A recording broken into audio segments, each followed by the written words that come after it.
I'm having an artistic dilemma. I have two poems. One poem is older, and one poem I just wrote backstage. Which one would you like to hear? Wait, how many for the old one? How many for the new one?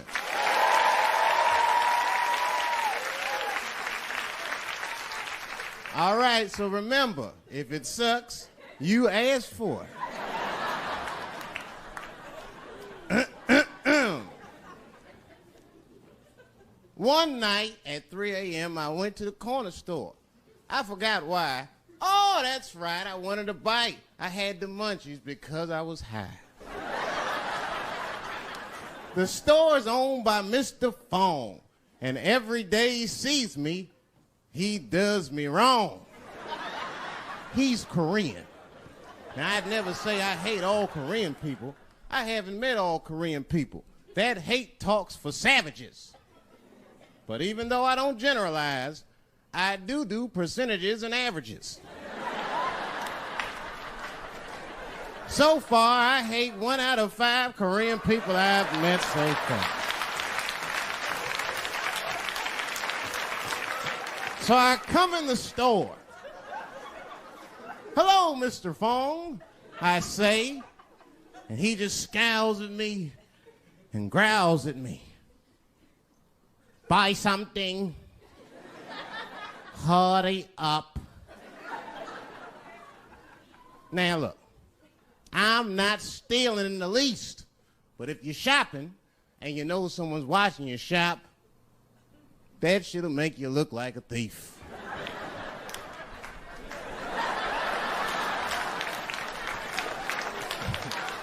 Mr. Fong said, hey, I've been watching you since you came in the door. Buy something now or get out of my store.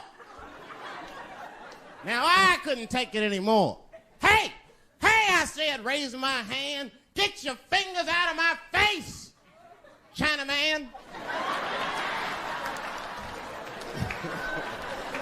Mr. Fong said, hey, what make you think I'm Chinese? You must not know what you're saying. You made a mistake, Brackman. Mr. Fong is Korean. Now, I was wrong. I said, Mr. Fong, I'm sorry to offend by mistaking your race. But you gotta admit, if it was a Chinese look-alike contest, your ass would place. You're a dead ringer for a Chinese. But don't be mad at me.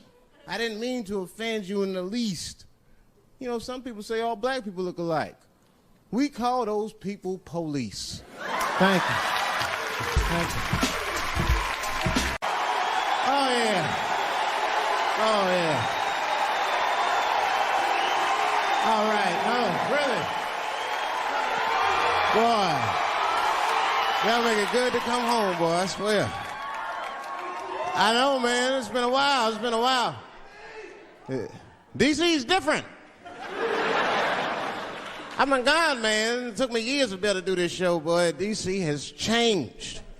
It's different now.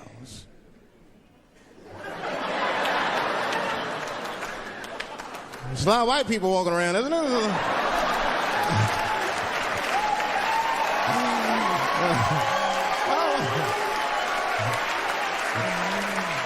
I mean, I left DC in the 80s. It was not like this in the 80s. When crack was going on. Remember when crack was going on? White people be looking at DC from Virginia with binoculars and shit. Well, that looks dangerous. Not yet. New white people. You can't scare these white people. I tried. Roll up on them. Boo! The hell is wrong with you?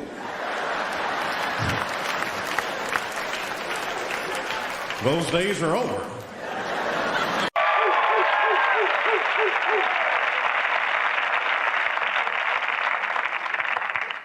Folks, that's why I'm coming out with my very own comic book. I don't know what you guys might think. It's kind of abstract. It's called The Adventures of Trick Whitey Man.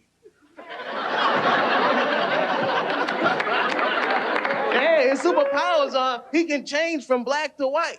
That could come in handy. He'd be at a job interview. Congratulations, you got the job. I got the job? Yeah, you're lucky too. A black guy came in earlier who was more qualified than you. Just sign right here and make it official. It's Trick Whitey, man. That's right, Whitey. See you on Monday. Champ. Now the challenger. At 19, he's the youngest comedian in Star Search history. From Washington, D.C., here is Dave Charrelle. Thank you. Thank you. Thank you. Hey, I don't know if Ed mentioned this. I was recently on Black Entertainment Television. I kind of have a feeling most of you haven't seen that. I don't know why. Man, last week I went to the movies. You know what movie I had a problem with? The Batman movie. You guys notice Batman never fights crime in neighborhoods that need it. I mean, I would love to see Batman fight crime in my neighborhood. I can see now just, Robin. Yes, Batman. Didn't we park the car right here, man?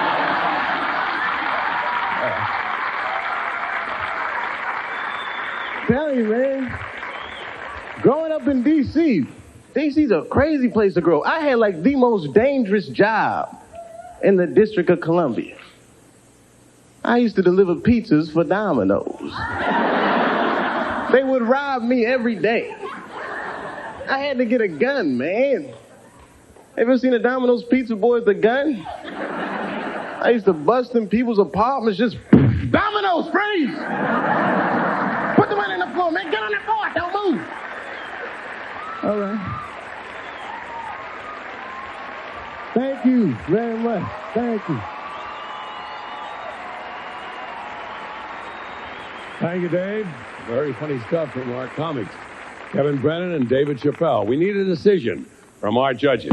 Kevin Brennan receives 3 stars. Dave Charrelle receives 4 stars. A perfect score. Come on over, David. Congratulations. A perfect score in comedy. That can lead to a lot of things. Sinbad came on here and did a couple of 4s. Now, let me tell you something. You were here because of your grandmother. Explain that. Yeah, well, she threw me out, Ed, so... No, come on. What happened? No, Ed, she loves you, man. This is her favorite show. She buys Alpo, doesn't even have a dog. It's all because of you, my friend. That's great. All right, Dave. Congratulations. Say hello to your grandmother. We'll see you next week. Thank you. I don't know if people remember their first day of kindergarten, but it was like, I felt like all these kids had met each other before, and I was the only one that didn't know anybody. I got in a fight. This kid, I still remember his name, Paul. We were coloring it. He was coloring corn green. That really bugged me. And I told him that corn was yellow, and he started hitting me, and I was like, this is the coldest shit that's ever happened to me in my life. It was just like instantly life had changed. So color was already an issue. Color was an issue. You guys very good?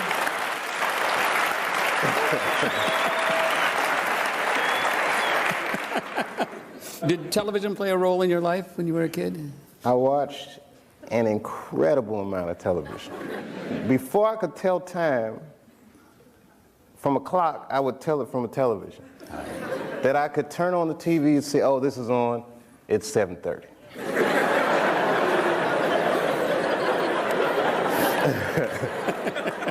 I watched so much TV, man. I was always like a escapist. Yeah. You know, I was the odd kid out. Like, I didn't tell you this about my first day in kindergarten. I peed in the nap time. I peed, which instantly set me apart from everybody. Like, you can't do that. Right. But we were having juice. It got so good to me, and then I wasn't. And my older brother was like freakishly good-looking dude, you know. Me, I mean, I'm all right. But, you know, everyone in my family was light-complected, except for me. And I'm telling you, from a young age, I noticed people were treating me different. But I didn't understand why they would treat me different. Yeah. And I do believe to this day that that had something to do with it.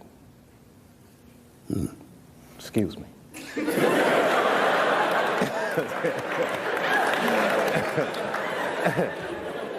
One of the things you're not allowed to do on this show is to fake tears. All right, I'm sorry. This is inside the actor's studio. We don't fake tears here.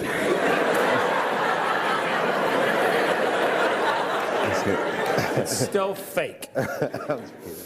Thank you. I gotta tell you guys, that was a beautiful New York welcome. I was in New York City 3 years ago. No nice welcomes. I got off the bus at the Port Authority. I was all happy. I said, oh, New York City at last. Damn.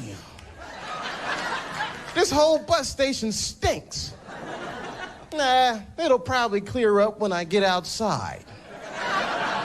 Every 2 blocks, I smell something I never smelled before in my life. Nobody told me black people can't catch cabs in New York. I tried to catch a cab at the Port Authority. A crowd started forming. Everyone just looking at me. He's gonna be disappointed.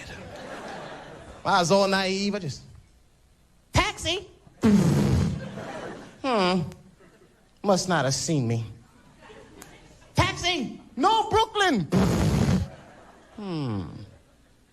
First time I caught a cab on the first try, it scared the hell out of me. I don't know how to feel about it. I just, taxi. You better go ahead.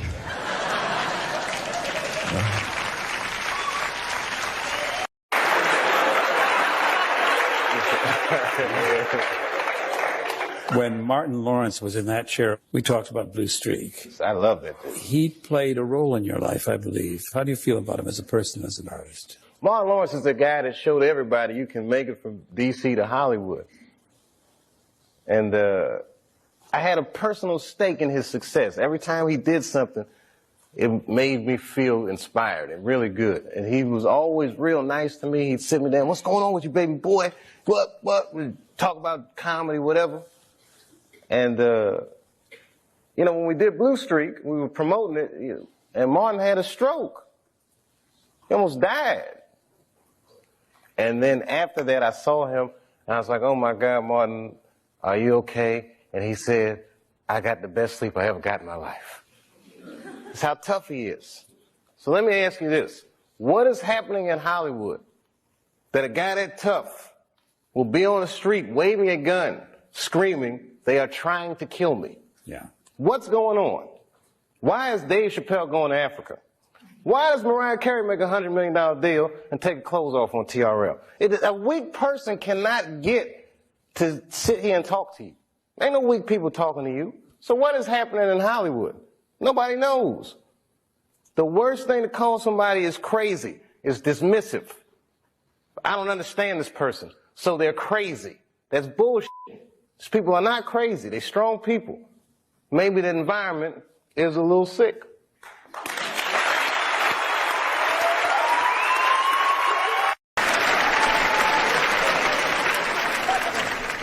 Sometimes, sometimes racism works out in black people's favor. Now, it doesn't happen often. It happens very rarely, but when it happens, it is sweet.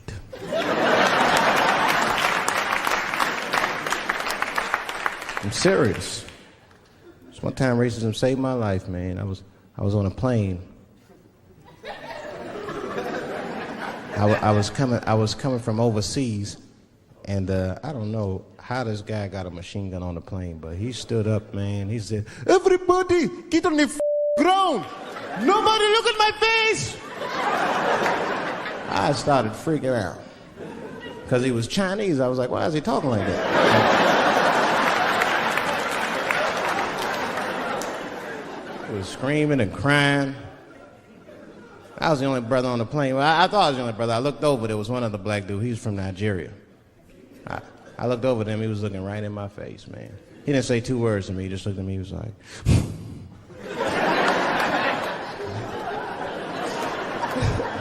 He didn't need to talk, I knew just what he was talking about. I looked right back at him, I was like...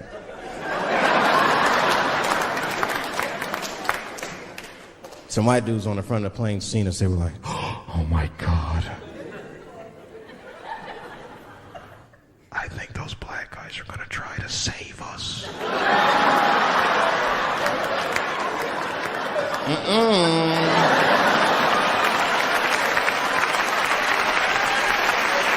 We were just communicating that we understood the situation. We were both seeing the same thing. What we understood was simple. Terrorists don't take black hostages.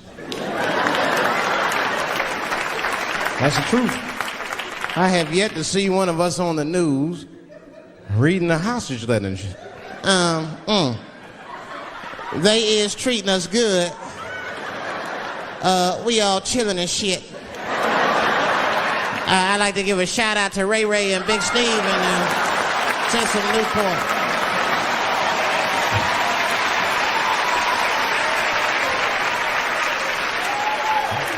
You're not gonna see it. Terrorists are smart. They know what they're doing there, you know. They terrorists. They know it's black people's bad bargaining chips.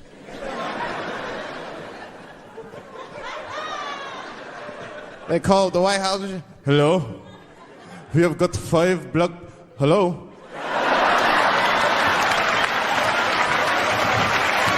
I had a terrible time in Disney World. Disney World is like a whole nother country anyway. They got their own currency. That shit is ridiculous. As soon as I check in the hotels, welcome to Disney World, Mr. Chappelle. Can we interest you in some Disney dollars? Nah, man, I'm cool. You can't buy weed with Disney dollars. Like, I'm on vacation. I like them greenbacks. I like them greenbacks. You know what I'm saying? It's the kind of money people spend. People is very particular about that. I saw that. That was one of the main stories from the war. Was the first big thing we did was they said, now that Iraq has been liberated, we have managed to take Saddam Hussein's face off of the money. And I'm not gonna lie, when that press conference came off, I was like choked up. I was actually proud to be an American because that is a very subtle psychological nuance of oppression to have a dictator on your money. And it's thoughtful to be able to take that off for the goodwill of another person, right? But then I thought, well, if you could do that for Iraq, what about our money, man? Our money looked like baseball cards with slave owners on. George Washington is the worst of the worst. Yes, I said it. You mythologize this like he was the greatest dude, man. If I went back in time with a white person and we saw George Washington walking in front of our time machine, my white friend would probably be like, oh my God, Dave, look, there's George Washington. It's the father of this great nation. I'm gonna go shake his hand. I'd be on the other side like, run, George Washington. And we'd both be right. You like him because he wrote the Declaration of Independence and all that shit. We hold these truths to be self-evident. All men are created equal. Go get me a sandwich, I'll kill you. Liberty, justice for all. Am I wrong? Am I wrong? Wait a minute, did he not own slaves? Didn't he own slaves? That's all I'm saying. I almost protested the war in the beginning. Almost. Until I saw what happened to them Dixie chicks. I said, that. If they'll do that to 3 white women, they will tear my black ass to pieces. I don't want to hear that shit. Yeah, man, they would. But I'm like, for real, why you care so much what the Dixie chicks say? It's not like they political scientists or nothing. They can sing good. You know what I mean? Stop worshiping celebrities so much. Just don't listen, don't pay attention. I remember right around September 11th, Ja Rule was on MTV. That's what they said. They said, we got Ja Rule on the phone. Let's see what Ja's thoughts are on this tragedy. Who gives a what Ja Rule thinks at a time like this? Nigga, this is ridiculous. I don't want to dance, I'm scared to death. I want some answers that Ja Rule might not have right now. I think when bad shit happens to me, I'll be in the crib like, oh my God, this is terrible. Could somebody please find Ja Rule, get hold of this I can make sense of all this. Where is Ja? Guide me, Ja Rule.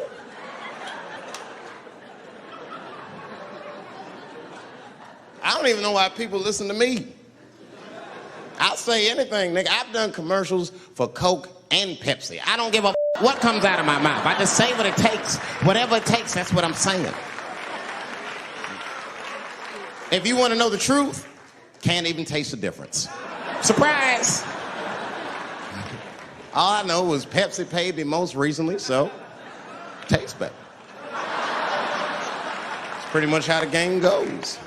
I'm just being real, man. There's too much goo-gagging over celebrities. People don't know what's fake and what's real anymore. That's why Bill Cosby got in trouble.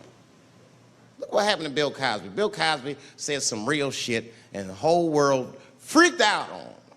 For what? For having an opinion? Just because he was selling pudding pops for the last 40 years, people forget that he's from Philly in the projects, and he might say some real shit from time to time. It's not that big of a deal. I spoke at my old high school, and I told them kids straight up, if you guys are serious about making it out of this ghetto, you gotta focus, you gotta stop blaming white people for your problems, and you've gotta learn. Ladies and gentlemen, coming to you from San Francisco, please welcome Dave Chapelle.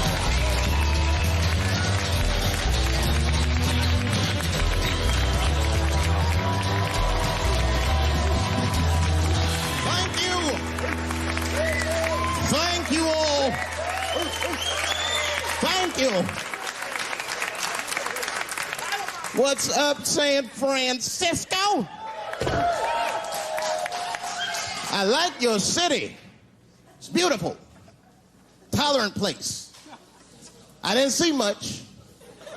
I haven't seen my friend call me. He was like, Dave, having fun in Frisco? Hell yeah. Seen the sights? No. You want to go see Alcatraz? What kind of is right mind wants to visit a prison for recreation? I got friends in jail I don't visit. I don't deal with jails. Don't deal with jails, and I don't deal with police. My house got robbed in New York. I didn't even call the police. I wanted to, but I couldn't. My crib is too nice. It's not that it's too nice, but it's too nice for me. You know how the police are in New York. Soon as I open the door, they'll be like, oh, he's still here. Open and shut case, Johnson. Apparently, this black guy broke in and hung up pictures of his family everywhere. Never seen anything like it. Don't deal with them, man. I had to bail a friend of mine out of jail one time. You know, that was horrible. I was scared. I had to walk right into the belly of the beast. I tried to look as non-threatening as possible. Hi. I'm here to bail out my buddy. Oh, okay. Well, while you're here, you do fit a description. If you'll walk this way, we can process you. I'd always get us. Spitting those damn descriptions. Now, I could be bitter and blame all the police, but no. I'll tell you who I blame. It's those sketch artists. They keep drawing the same brother over and over again. Who is this generic man we all look like? I want to know what they say when it's us. You know what I mean? They'd be in that room like, did you get a look? Did you see the guy that tried to rob you? Yes. Yes, I did. He's about 6 feet tall, I'd say. 6 feet tall? Yes. He had his hat on backwards, too. Good. That's good stuff. Hat was on backwards. Yes. He was black? Okay, big lips, big nose, hanging out. Say no more, sir. I'll draw him from memory. You know, let me get my stencil. I think we can trace this guy and save some time. They get on the radio, calling all cars. Be on the lookout for a black male between 4'7" and 6'8". Between 120 and 380 pounds. He's wearing Nikes. Get this man! Criminals are insane. I don't even know why people do crime. They want to catch you, they're going to catch you. They can. They got forensics. You ever seen forensics? Those guys find clues nobody else thinks about looking for. I mean it. You leave a pubic hair anywhere near a crime scene, they're going to find that. What the hell is this? Back up!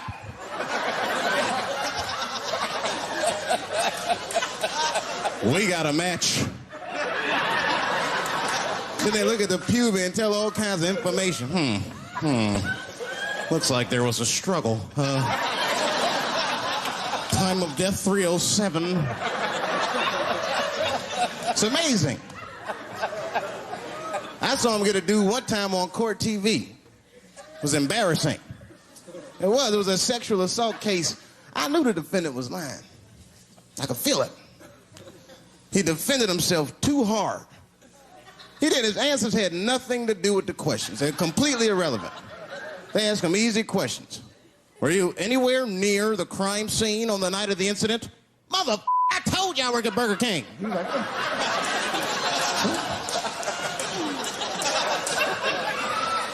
that went on for hours. Then the prosecutor got fed up. Said, I've had enough of this. Called the forensics to the stand. Forensics was like, Your Honor, we are prepared to testify that we found the defendant's semen under the stove. I said, God damn. That's worse than fingerprints. Yeah, they find your semen, you've been there at least a minute. But that's what I want to know. Under the stove? You find semen like that? Or do you look for it? Like, do they walk onto a crime scene like, this place is a mess? Check it for semen. Or do they just like walk in and slip? Oh my God. What the hell was that? Semen! They find it on every crime scene. It's like, what are burglars doing? So we got the stuff, let's get out of here. Wait a minute. I want to leave my calling card. The semen bandit has struck again. I don't understand nothing anymore. I don't. I watched TV the other day. Now tell me, maybe it's just me. Maybe I'm crazy. Is it me? Is it me, or do commercials have nothing to do with the products anymore? You think I don't even know what a commercial is about until the end. Everyone's a surprise nowadays. You seen that commercial where the lady got the black eye? This lady come on TV with a black eye, she's crying. She's like, I smoke crack. And my husband beats me. And then a voice came on and said, got milk? I said, what the? It has nothing to do with milk. I'm not saying I'm a commercial expert, but I'll make a better milk commercial than that. Just make it nice and simple. I just do a close-up of a titty and put milk right underneath. If that doesn't sell milk, nothing will, boy. I'll tell you that right now.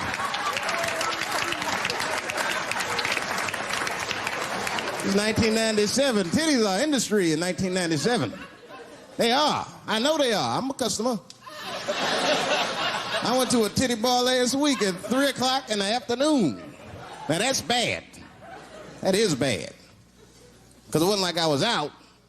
Said, let me swing by the titty bar. No. No, I left my house specifically to see some tits. Can't judge me, there's breast in there. It's just what men do. If a guy runs up to you on the street, it's like, hey, don't go in that building. There are naked girls showing their breast. Be like a white dude in a horror movie. I better investigate.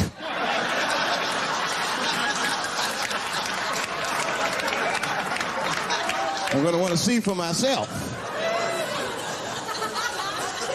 Titty bar's a weird place. I'm not saying it's a good place to hang out. I go there every once and then. But it's a weird place. They got weird morality. One time I walked into titty bars, all these guys coming in, right? Out of all these dudes, the bouncer picked me out the crowd, started yelling at me. Hey, buddy. Sir, you want to take your hat off? Huh? It's disrespectful to the ladies. Yeah, I can shove a 20 up her but I better not have a hat on when I do it. Oh, sorry about that, buddy. Here you go, Bubbles. Forgive me for the hat thing.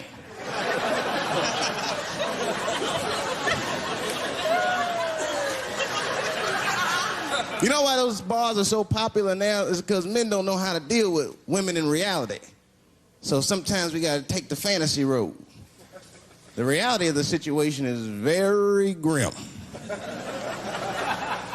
Women have made a lot of progress in a short period of time, man. It's changed everything.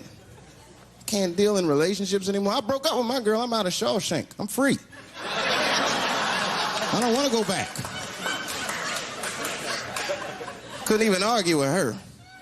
You should be able to argue. If you have an issue in a relationship, you should be able to argue that issue out, right? But see, ladies, you got to stick to the issue.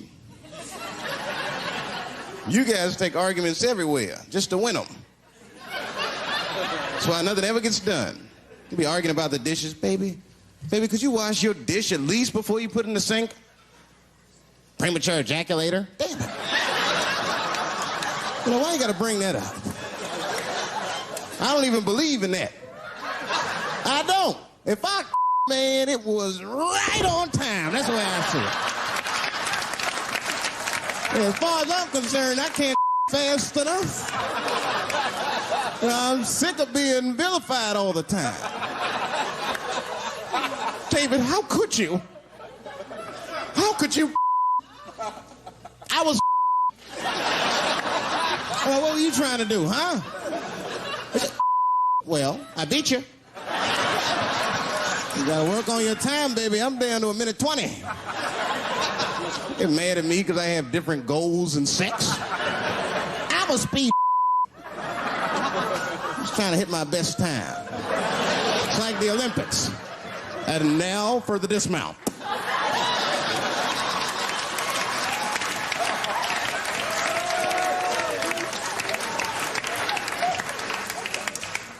It wasn't all bad. It's never all bad. You won't stay if it's all bad. Well, that's not true, but I wouldn't. Yeah, we had fun. We used to watch porn together. That's how cool she was. It seems nasty, but it was fun. We learned about each other. She learned about me. One time we was watching porn. I'll never forget this time. The first scene in this movie was hardcore. 2 guys, 1 girl going at it. I fast-forwarded right through that. I mean, it was too much for my senses.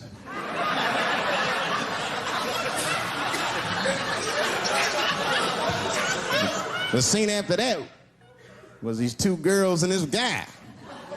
And you know, I stopped for a minute. I had to see what this was all about. And she noticed. She said, what is that? Now, why does that disgust you? 2 men and 1 woman. The men aren't touching each other, but the women are. The 2 women, those men touch each other. The 2 men don't touch each other. Why is that nasty to men? And I'll tell you why. Now, ladies, you can call me crazy, but I think every straight man has a rule. That would be the 1 penis per fantasy rule. My is the star of my fantasy. Nobody else is guest starring in my. This is a Dave Chappelle joint. You gotta look at the whole picture, man. And you get two girls and a guy in a room together. That's something else. That's holding and hugging, friendship and helping, teamwork at its very, very best, my friends.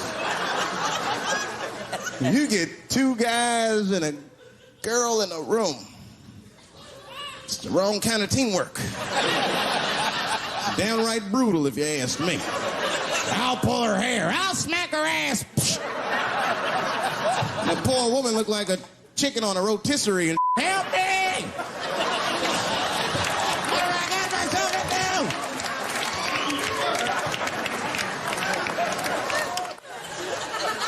into? My life. It's too much there to stress you out. This whole world is just drug-infested. Hate-infested, drug-infested world. Hate drugs. I heard the worst drug story. You know what my friend told me? You know what he's dealing with? His landlord is hooked on crack. That's terrible. That's pressure. If your landlord's hooked on crack, that means you've got to have the rent. You come around all the time. I got the rent. It's not even due yet. It's the 10th. Come on, I need it. Let me just get $20 of it now, and then just give me the rest of the month. Every couple hours. Hey, look, I'm going to need some more of the rent. This building's falling apart. Things came up. Comes home early from a party. Landlord's in the crib going through his. What are you doing in my house? Ah! Where's the sink? I came to fix it. It's in the kitchen. I thought it was in the drawer. I'll fix it tomorrow when I come for the rent.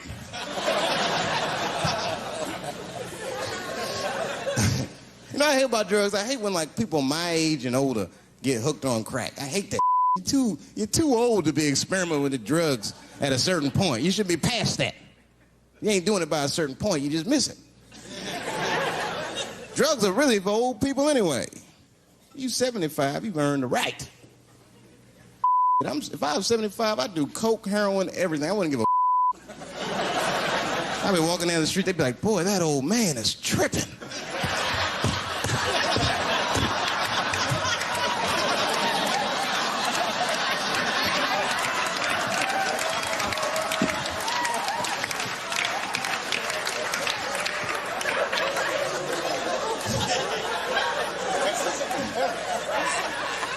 Can't do everything. Maybe weed. If you're gonna do something, do a little weed. Smoke weed. Weed's not as bad as everything else. Weed is a background substance. You know what I mean? You can smoke some herb and still function. And you ain't crisp, but you'll function. Nothing higher than weed, though. I made that mistake one time. I was at a party, some guy gave me some. He's like, here, man, take this. It's mushrooms. I took it. I forgot all about it, you know. Then a couple days later, I found that in my pocket. I'm thinking, why not? Because I'm thinking it's like weed, some background. I planned my whole day out like it was weed. I'll chew this up. Then I'll go to the barber shop, get my hair cut, and then I'll see a movie.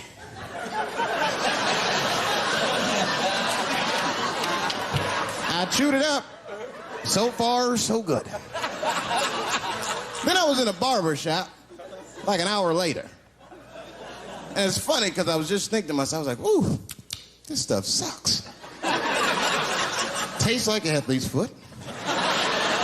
I feel sick, but I'm not really high.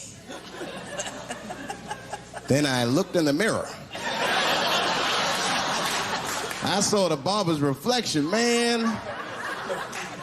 It looked like a big penis was cutting my hair. I freaked out. I started talking to myself, Dave, calm down. You're on drugs. This is what drugs do. Okay, you know that there was no way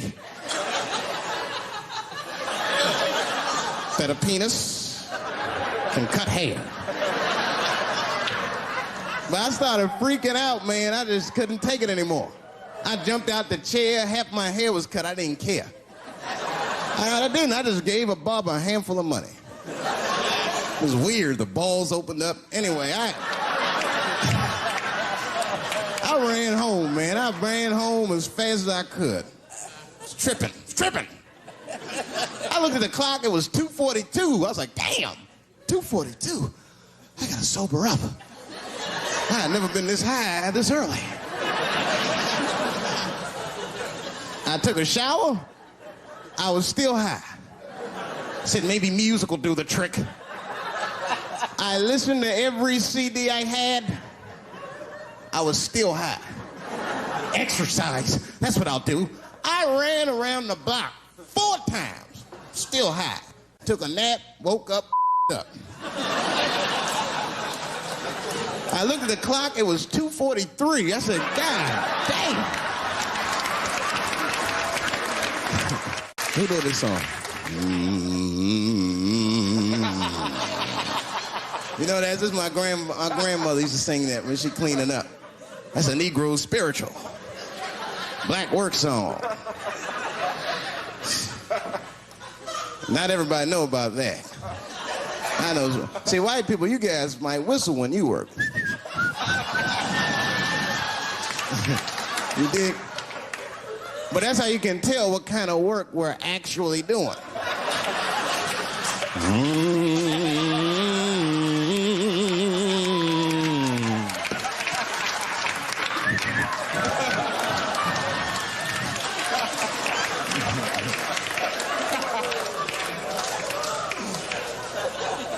I study that kind of I do. Anything that has to do with race. I read a little here, see a little there. And I travel. That's always good. Traveling has made me a racism connoisseur, if you will. You know, it's different from region to region. Anyone ever been down south? So you guys know what I'm talking about. Now, the racism down there is just... it's perfect. It's due to a perfection. It's comfortable, it's out in the open. There are no secrets in Mississippi. Everybody knows the deal. Morning, nigger. Morning, sir.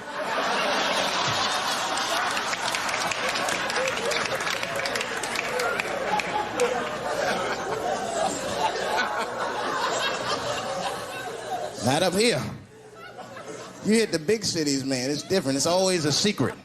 And we should do like them. We should keep our shit out in the open, then a little. I mean, with limits. You don't want to say whatever comes to your mind. That might be a little much. White dude be walking down the street minding his business. And the brother walk up to him. Hello, you white oppressor, you slave master rapist of Africa. Why, hello, my big lip spear chucking friend. Touche, hunky. So, Whitey, what did you do today, huh? Oppress a new land and make the people there Christians against their will?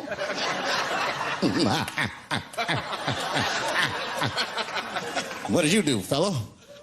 Burn those big black lips on a crack pipe as you miss your job interview? Easy, Whitey, you're cutting deep. All this chit-chat has got me thirsty. You will excuse me for a moment. I'm going to go to the Korean store and get something to drink. Ching-a-ling. Hello. You slanted-eyed, ruining the economy in our neighborhood by opening stores and taking the money out the community. Chink. Wow. Good afternoon, you browse around but never buy anything. Suspicious looking nigga.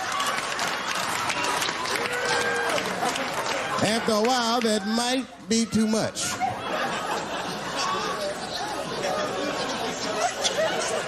But you can't help it. If you're an American, you're a racist. We brought up from the beginning to think in generalizations. We never look at the individual. We rarely look at the individual. I'm a racist. I know I'm a racist. You know how I know? The other day, I caught myself being racist against myself. There's so much getting on, I got mixed up. Forgot whose team I was on.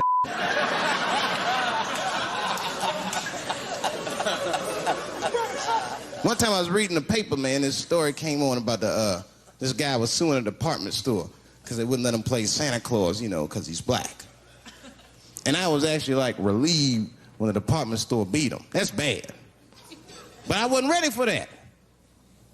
I wasn't ready for the idea of a black Santa Claus. Man, that would suck. So we wouldn't get our presents till the 28th, 29th. Sorry I'm late, kids. Santa got caught up with some in Vegas. I had to sell some toys to get back. Shit. Where them cookies at?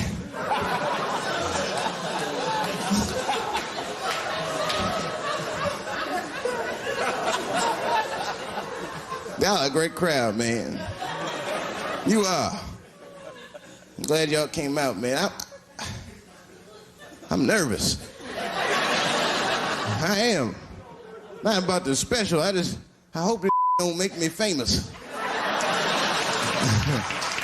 You dig? I don't want to be famous.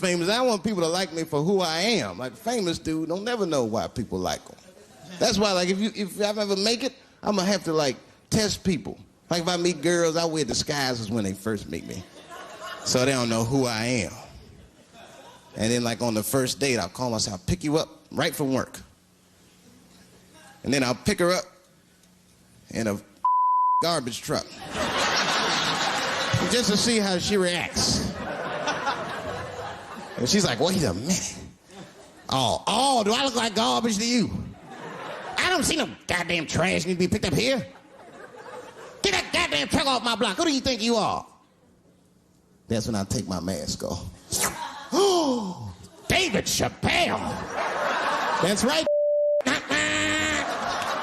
Thank you. Thank you very much. You know why it's easy for me to get along with everybody? Because I'm well-traveled. You wouldn't believe this. I used to live in Ohio for 3 years. Yeah. It was a very small town, lady, 4,500 people. My house was the black neighborhood. Now, I'm going to tell you something. We had a great time. Now, earlier on, I used to get in a lot of trouble. I don't know what it was. I got suspended from junior high school 23 times during February. I was rotten. One time I got hold of all my teachers' home phone numbers. Well, I feel bad about it now. But at the time, it was hilarious. I started calling in death threats. I called up my English teacher, Mr. Johnson. He was all nice on the phone. Hello? Is this Mr. Johnson? Yes, it is. And who might this be? You're a dead mother. Who is this? Don't worry about that, punk. You're gonna die. Unless you change Dave Chappelle's grades. I don't know how it caught me, but I guess when you're bad like that, you get a reputation, man. I had like a lot of little friends. My two best friends, we're still friends to this day. Two white guys, real good guys. I took them to the movies in Harlem about a month ago to see a Spike Lee movie. They were in shock. Mouths were hanging open the entire film. These guys had no idea that black people like to talk at the movies. I wasn't saying a word. You know, everybody else was talking. Halfway through the film, they look at me like it was my fault. You know that look they give you? Oh, God. Can't you do something? Like I'm gonna stand up. Brothers, please. Can't you see we have visitors?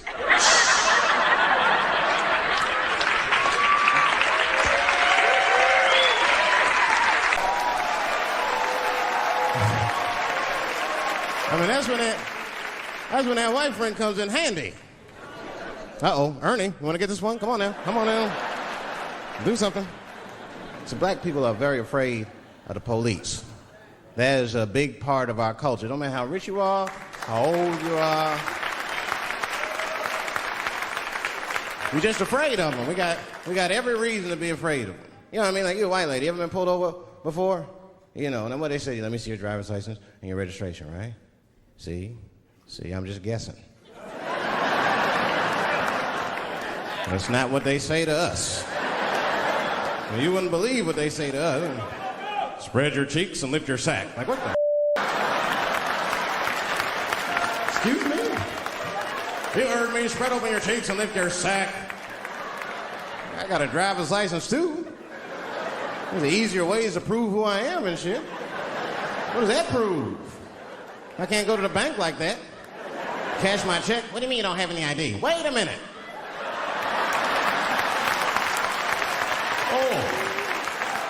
Oh, I'm sorry, Mrs. Chappelle. Right this way.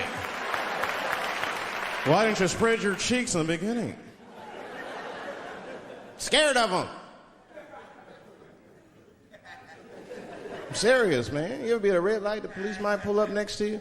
It won't be no big deal for you, but you know what? I'll fall apart. Oh, no. Oh, don't look over there.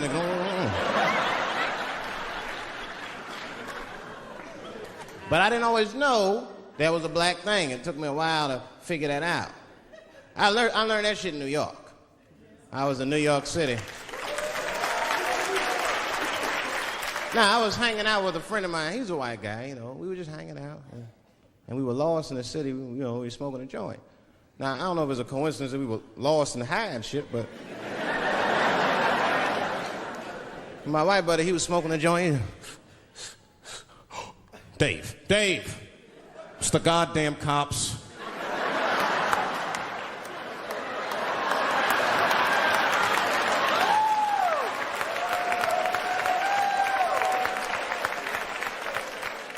I'm gonna ask him for directions. I said, Chip, no! Chip, don't do it! It was too late. He was walking over there. This man was high as shit. Excuse me, sir. Touching him and shit. Excuse me. Need some information. Start confessing things he shouldn't confess. I'm a little high. All I want to know, which way is 3rd Street? The cop was like, hey, take it easy. You're on 3rd Street. You better be careful. Go ahead, move it. Move it. And that's all that happened. That's the end of the story. Now, I know that's not amazing to some of you, but you ask one of these black fellas, that shit is incredible, isn't it? I'm saying a black man would never dream of talking to the police high. That's a waste of weed.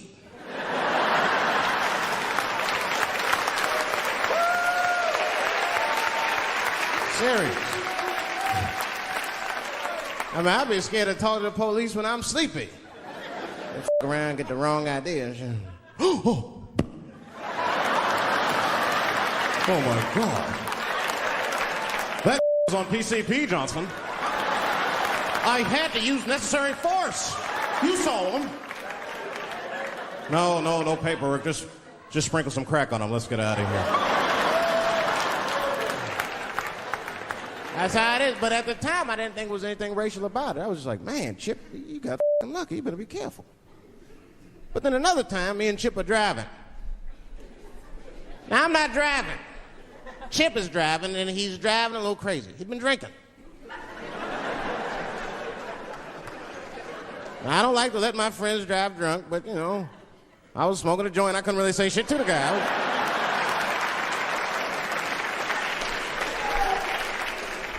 And we get at a red light. We stop at a red light. And a car pulls up next to us. And I'll never forget it. Chippy looks at me, he's all drunk, and she's like, Dave, I'm gonna race him.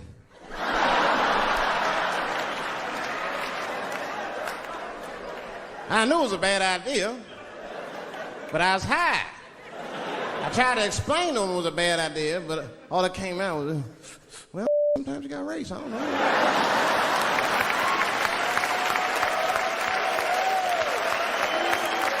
Man, that light turned green and Chip took off.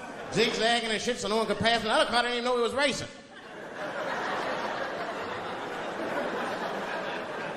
Then the police seen us and pulled us over. Now you understand, I'm scared as shit. I mean, come on, the car smells like weed. I've been speeding, this man is f***ing drunk. I was scared. Chip was not scared at all.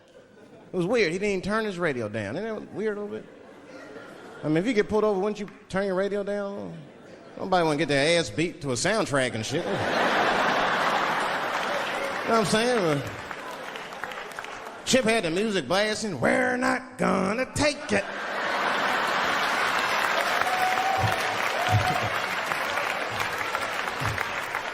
He looked at me and said, Dave, just relax. Close your butt cheeks. Just relax. Let me do the talking. You want to know what he said? This is almost exactly what he said. I couldn't believe it. He says, oh. Sorry, officer, I didn't know I couldn't do that. I was shocked. The cop said, well, now you know. Just get out of here. Just get the out of here.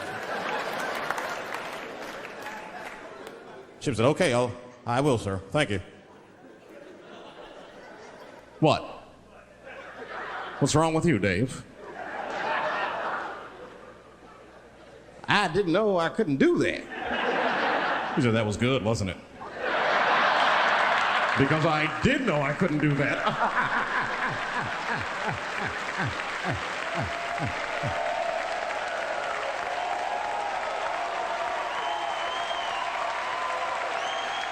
I was shocked. I wasn't shocked at the audacity of it. I was just shocked because I would have never thought to say that. I don't think any black dude would think to say that because they know we know the law. Thank you. Thank you.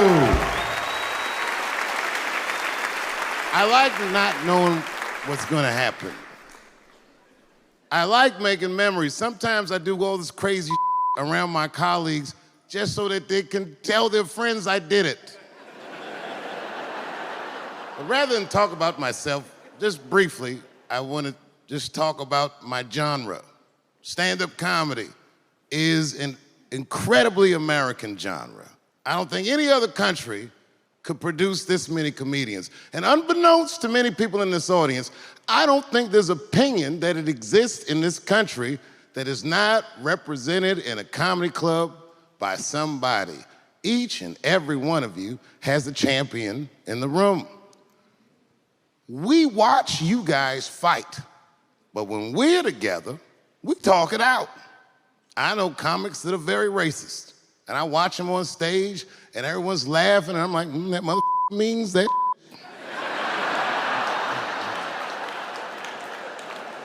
Don't get mad at them, don't hate them. We go upstairs and have a beer, and sometimes I even appreciate the artistry that they paint their racist opinions with. Man, it's not that serious. The First Amendment is first for a reason. The Second Amendment is just in case the first one doesn't work out. We gotta let some air out of the ball, man. The country's getting a little tight. It doesn't feel like it's ever felt in my lifetime. So tonight, I am honored that my colleagues are here in comedy and in music.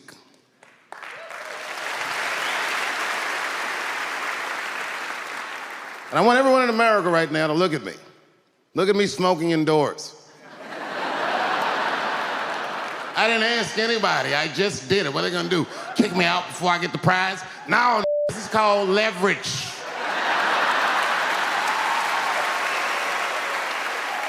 The thing that I liked best about tonight was that I saw so many people from different parts of my life, like friends that I grew up with here in DC, friends of mine from Ohio then and now, friends of mine from comedy clubs, all the musicians that blew my mind. You guys have no idea how you inspired me. I want to give a special shout out to my OG, Tony Woods. Miles Davis has a quote. It's one of my favorite. Miles Davis said so much cool shit, but one of the things he said I always loved, he said, it took me years to learn how to play like myself. You know, he would watch other musicians and he would try to play like Dizzy or Bird or all the guys who were great. Tony Woods was my Dizzy and Bird if I was a Miles. I was trying to play like you. You were the first person I ever saw do it absolutely right. You were fearless and you told the truth. There's something so true about this genre, when done correctly, that I will fight anybody that gets a true practitioner of this art form's way, because I know you're wrong. This is the truth, and you are obstructing it. I'm not talking about the content, I'm talking about the art form. Do you understand? Do we have an agreement? And what I really wanted to say tonight, and I'm glad I get the platform to do it, I'm gay. I am gay, and I can't wait to see what this does for my career, being gay like this. So many special shout-outs. One of the main architects of the comeback of the century, my brother and my mentor, the mighty Stan Lathan. I never dreamed that I would be able to work with someone as great as you.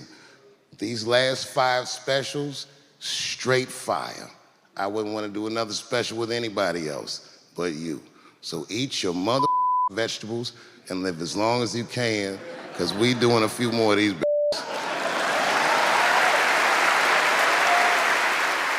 Neil Brennan, your speech made me cry, because it reminded me of all those hard days of work and all that money I never got for it. The other real special shout out I gotta make, because none of this would have been possible on any level without this person, is my mother. Mom. My mother.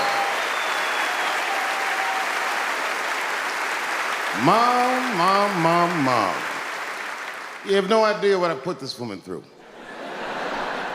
If you had just given birth to me, that would have been more than enough. But the fact that she raised me and raised me well, we had a real oral tradition in our house. I knew the word griot when I was a little boy. A griot was a person in Africa who was charged with keeping the stories of the village. Everyone would tell a griot the stories, and they would remember them all so that they could tell future generations. And when they got old, they'd tell them to someone else. And they say in Africa, when a griot dies, it's like a library was burnt down. And my mother used to tell me, before I ever thought about doing comedy, she said, you should be a griot.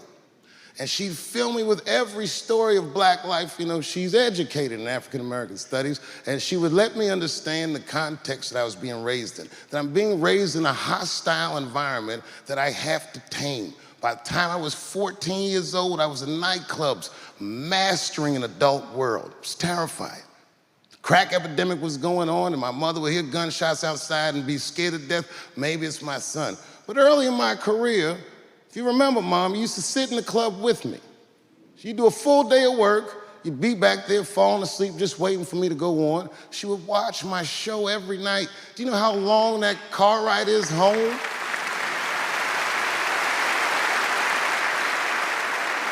How many of you have ever heard your mother say, jokes were a little too much tonight, son?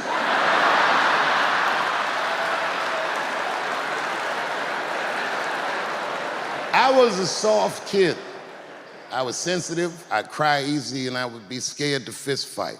And my mother used to tell me this thing, I don't even know if you remember, but you said this to me more than once. You said, son, sometimes you have to be a lion so you can be the lamb you really are. I talk this like a lion. I'm not afraid of any of you. When it comes word to word, I will gab with the best of them, just so I can chill and be me. And that's why I love my art form, because I understand every practitioner of it. Whether I agree with them or not, I know where they're coming from. They want to be heard. They got something to say. There's something they notice. They just want to be understood. Love this genre. It saved my life. So tonight, Mom, I would like to honor you in a very special way that I cannot do on my own. But because now I'm a man with great and influential friends. I'd like to ask my man Thundercat to come out on the stage. Thundercat, the mighty Most Def. Washington, D.C., thank you very much for giving me a home and a place to start. Today is officially Dave Chappelle Day in Washington, D.C. The mayor declared it last night. So, in the future, on Dave Chappelle Day, I ask everyone who wishes to celebrate it to make one incredible memory for themselves and or somebody else. Thank you very much. Good night. Yeah, Indians is rude, man. Everybody's rude. Indians, they eat nasty food. All they ate was corn and shit. Doritos, I think they call it. That's right. People only see the surface. They see the division in our foods. Just because I eat chicken and watermelon, they think that that's something wrong with me. Let me tell you something. If you don't like chicken or watermelon, something is wrong with you, There's something wrong with you. Where are all these people that don't like chicken and watermelon? I'm sick of hearing about how bad it is. It's great. I'm waiting for chicken to approach me to do a commercial. I'll do it for free, chicken. It's the least I can do. They make fun of Latin people for eating, what y'all eat? Beans, rice, corn. Listen, that's not a reason to hate them, all right? It's funny, but it's not a reason to hate. The only reason these things are even an issue is because nobody knows what white people eat. You've been very good at keeping that shit a secret amongst yourselves. I study white people. You don't know that. I'm writing a paper on you. Not even for school, just to do it, just to get, I'm just doing this independent research. I'm spending my money, that's why I'm working so hard. I follow you around grocery stores. They freak out. I just try to peek in the cart. They always say, get away from my cart. What are you looking at? Chicken and giblets are over there. You must be lost. These are vegetables.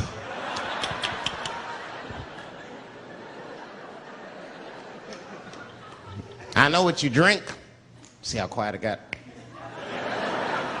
Grape juice. Surprise, motherfuckers, you didn't know I knew about grape juice, did you? Oh, don't play dumb with me. Look at what is it? A lot of black people don't have the privilege of knowing about grape juice because they have grape drink. It's not the same formula that you get. Ain't no vitamins in that shit. You might have one of your black friends over, Todd. Todd, would you care for a glass of grape juice? What? What the is juice? I want some grape drink, baby. It's purple. I don't think I know what a grape drink is. What? I have some apple juice if you want. What the is juice?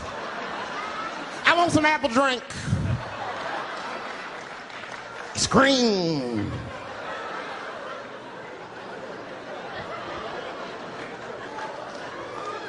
Remember that commercial for Sunny Delight when all the kids run in from outside playing? And they all run to the fridge. All right, I got some purple stuff, some Sunny D. As soon as you say Sunny D, all the kids go, yeah! Watch the black kid in the back. If you ever see that commercial again, look at that black kid. He'd be like, I want that purple stuff. That's drink. That is drink.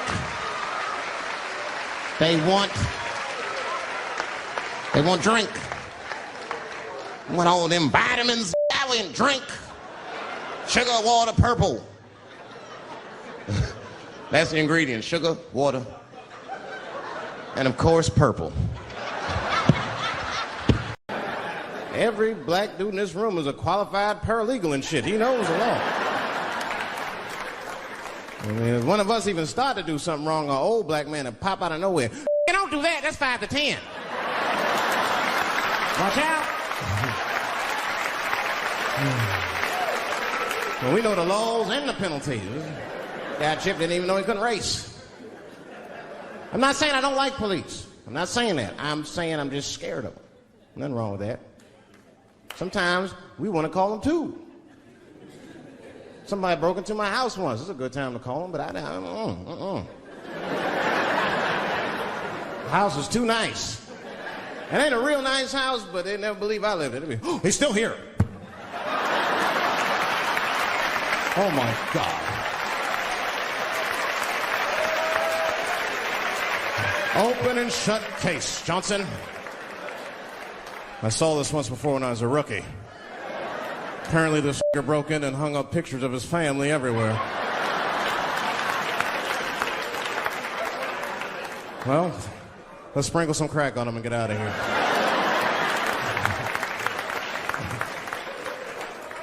Oh, you know, that's that whole brutality thing. See, that's common knowledge now. There was a time when only minorities really knew about that. I'm not going to say white people didn't believe us, but you were a little skeptical. You were a little skeptical. I mean, I don't blame you. And then Newsweek printed it, and he knew it was the truth. And then the Newsweek white people were like, oh, my God. Honey, did you see this? Apparently the police have been beating up Negroes like hotcakes. It's in the May issue. I mean, really, how could you know, though? How could anyone else know? You know. I mean, maybe you should have seen something a little suspicious. Don't you think it was like a little suspicious? Just a little suspicious? Every dead black person the police find has crack sprinkled on them. I mean, come on, man. Come on, man. Who gets shot and sprinkles crack on themselves? Nobody would do that. Bam! Oh, oh.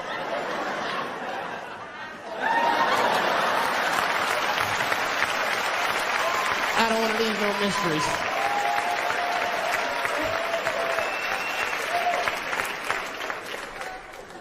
I'm a paranoid guy, you know, that's how I am. I'll be scared to call 911 for anything, even if it's like a fire or anything. Because they tape those phone calls. I see the shows, they tape them, and then they play them on television. That's up. Now, I'll say anything if I'm scared. That shit is private, you know what I mean? What if I get killed? They start playing that 911 tape on the news, I'm dead, I can't explain myself to my buddies and shit. We watching the news. We have Reg Chapman on the scene. Reg, what's going on out there? It always takes a guy on the scene a minute. Hi, Bob. Hi, yes. We just got hold of a copy of Dave Chappelle's Frantic. 911 emergency call. Remember, viewers, some of this language is disturbing.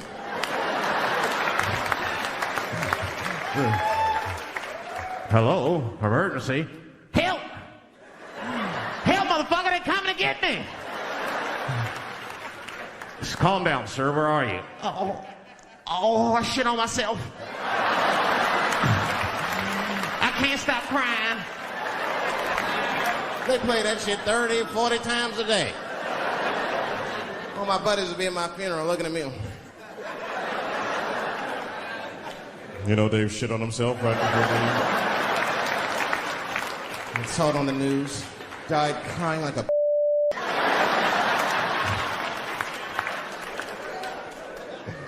I'll be dead. I can't defend myself. That's not a nice thing to do. That's not a nice thing to do. I mean, it's a 911 tape. How do they expect you to sound? Of course you're going to be scared. It's an emergency. There's nobody calls 911 cool and relaxed. That shit would sound ridiculous. Hello, emergency. Hi. Hey, 911, how are you? Yeah. Look, there's a group of hooded white men gathering outside of my house, and it looks like they mean business. Get out here. I gotta go. You guys try and hurry. I feel real bad for is Indians. Everybody feels bad for Indians. They get dogged openly because everybody thinks they're dead. These are not all dead, all right? With my own eyes, I've seen a gathering of 1,500 Native Americans. They were all gathered in one place. The place is called Walmart in New Mexico.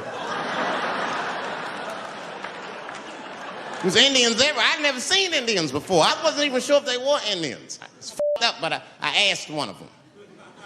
It's not nice, but I seen him in the sports section. looking at bows and arrows. I had to say something. Excuse me. I don't mean to be rude. Are you an Indian? And he was cool. Yes. Yes, I'm Indian. Still didn't believe him. I had to test him to be sure. This is f***ed up. But I had a gum wrapper in my pocket, so I balled that shit up and I threw it on the floor. And a single tear came out his eye. I said, oh, shit. I had so many questions. So what tribe are you from? I am a Navajo. I said, word. I studied you in social studies. You're a hunter-gatherer, correct? He said, I guess so. That's what you wish to call it. I said, why? What do you call it? He said, I am an alcoholic.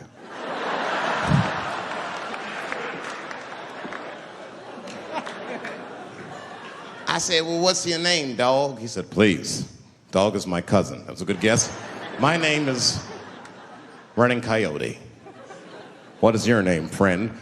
And that shit caught me off guard. I mean, I didn't want to say my name was Dave to a name Running Coyote. This don't feel good enough. He just put me on the spot.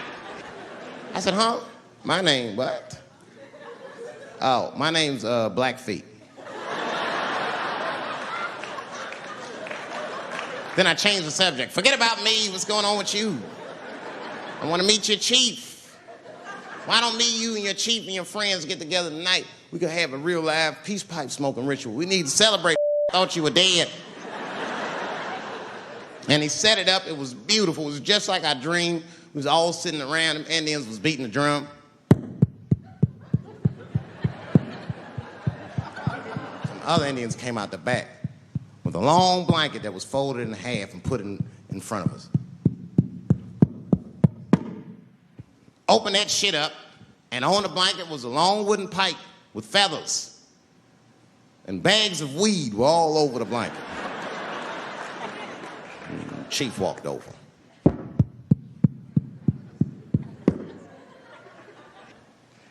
The big ones are 50. The little ones are 25. And these are 10.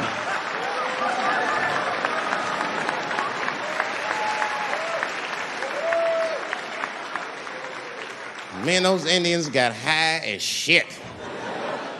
I was baked. I told the chief, we was talking, I cut him off. Time out, chief. Sorry to interrupt. Smash, man. The weed's too strong. I'm itching. This is PCP. The spirits have got me. Chief, the spirits have got me. And the chief threw some water in my face. Calm down, blackface. Splash. I said, hey, it's Blackfeet. Take it easy.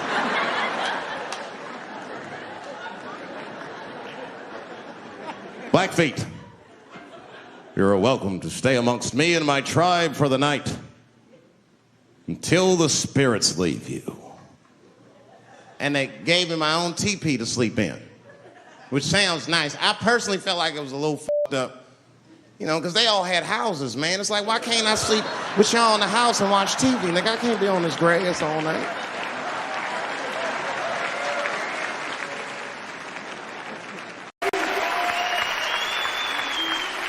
Too much pressure. That's my problem. I can't handle pressure. Sometimes pressure make me talk different. I'm serious. You ever have like that social pressure? You ever talk to somebody who's fake and they make you fake? Like that kind of deal, like, hey, how you doing? You're like, fine, how are you? And you're like, I don't even talk like that. I get sick of that shit. I do. It just makes me sick. Sometimes I'll talk crazy just to make myself feel better. You ever do that? Just start talking like crazy. Like, you ever hear this voice? Man. That's how bad guys used to talk in the 40s. In the old days. See, I talk like that. Not all the time, but if somebody put the pressure on me, I gotta cut loose. Like the police pull me over, I'll talk crazy. Son. Do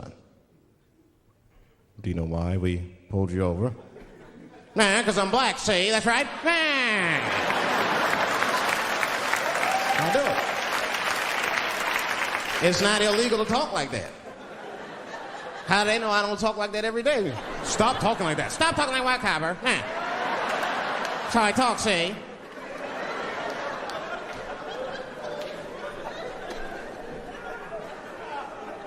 You gotta make life interesting like that, because the shit is flimsy.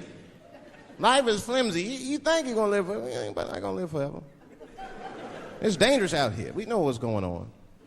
I travel now, you know. I used to think D.C. had the roughest ghettos in the country. Nah, I have seen some shit now. Oh, there's some rough areas outside of D.C. Yeah, everybody should go to the ghetto. I was taken to the ghetto one time. That's the worst. When you get taken and you're not expecting to go. You know, usually you want to know when you're going to the ghetto, like, I'm going to see some wild shit. I got to prepare myself. I'm going to see something crazy. When you're taken, it's different. I had a limousine driver. It was after a show. It was late at night. It was like 3 in the morning. I had a limousine driver. He was a nice guy talking to me and shit. Oh, hey, where you from, dog? D.C.? Word? That's a rough city, man. And his cell phone started ringing. Hold on 1 second. Hello? Oh, what's up, nigga? What? What the f? Slow down. What the f? No! No! No! F that, nigga. F it. I'm on my way.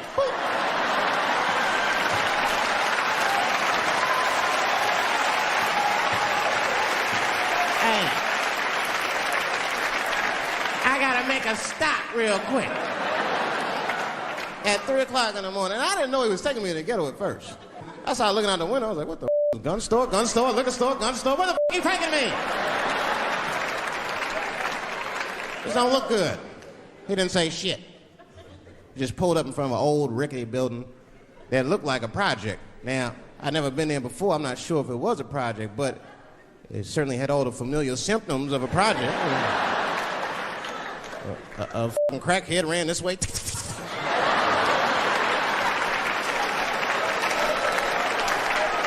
And then another one jumped out of a tree and shit. The driver said, I'll be right back. And left me. Took the keys with him and just left me. At 3 o'clock in the morning, in front of a project, in a fucking limousine. This was not good. I was like, man, I gotta look around and see if I can see some landmarks and figure out where I'm at. Might have to escape on foot. Now, this is when I knew I was in a bad neighborhood. You only see this in the worst neighborhoods. Remember, it's 3 o'clock in the morning. It's 3 o'clock in the morning. I look out the window. It was a fucking baby standing on a corner. Look at this.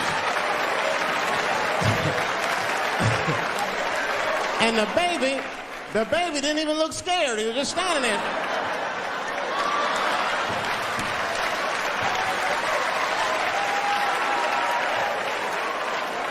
I mean, it made me sad. It made me sad, really. You know what I mean? Because I wanted to help the baby. I was like, I don't trust you either. I'm sorry. Click. Click. The old baby on the corner trick, eh? I'm not going to fall for that shit. Where's this limousine driver? You know, I start feeling bad. As time goes by, I start feeling worse. Like, man, what is wrong with me? What the hell's wrong? I'm scared of a baby. And this baby could be in trouble. He might need my help. I got to do something. But I wasn't going to get out the car. I'm serious, man. I just cracked the window a little bit. There's an old limousine. I could roll it down.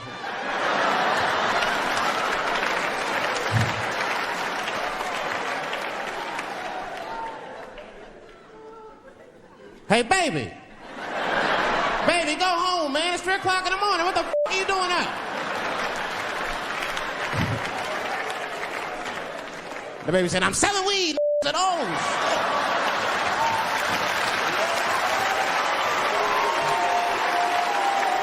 I wasn't expecting that. I'm serious. I had to buy 2 bags from him to calm my nerves. Let me get 2 coins.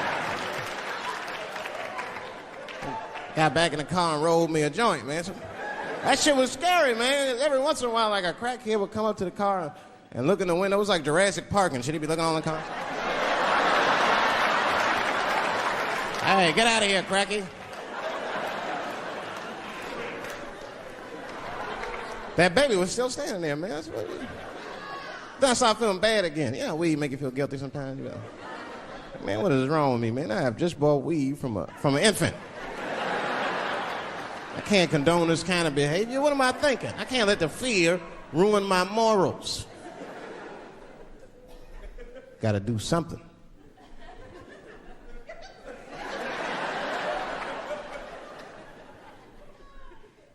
Hey, baby. Stop selling weed, all right? You got your whole life ahead of you. He said, F you, nigga, I got kids to feed. I said, God damn.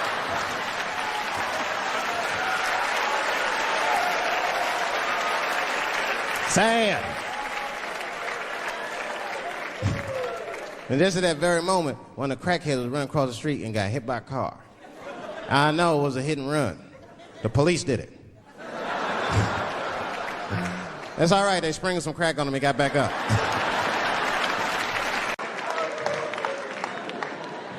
But everybody's getting along.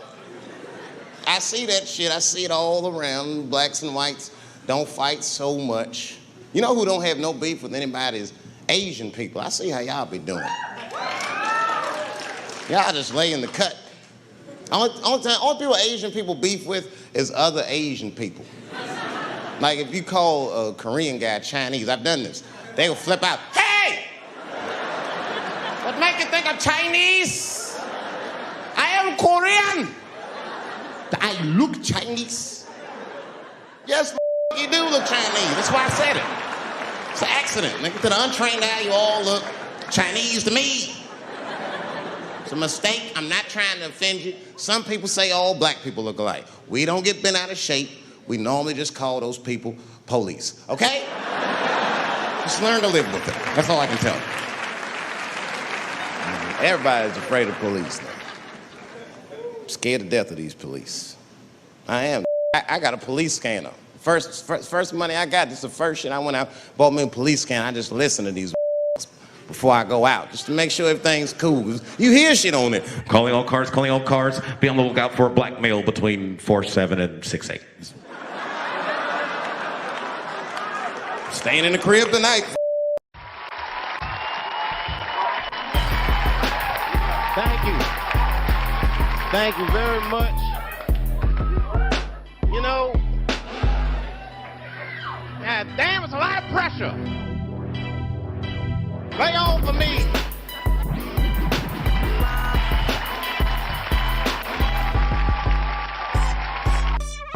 This first poem is called Ashton Kutcher. Thank you. Ashton Kutcher, the public image butcher. His shows hit my can't stand this shit. I don't even know him, and I hate his guts. If he punks me, I won't sign the release. It always involves the police.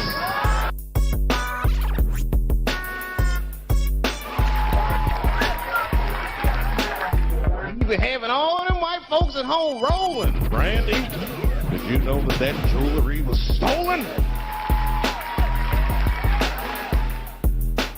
But hey, I'm a star. Well, stop shining and get your ass out that car.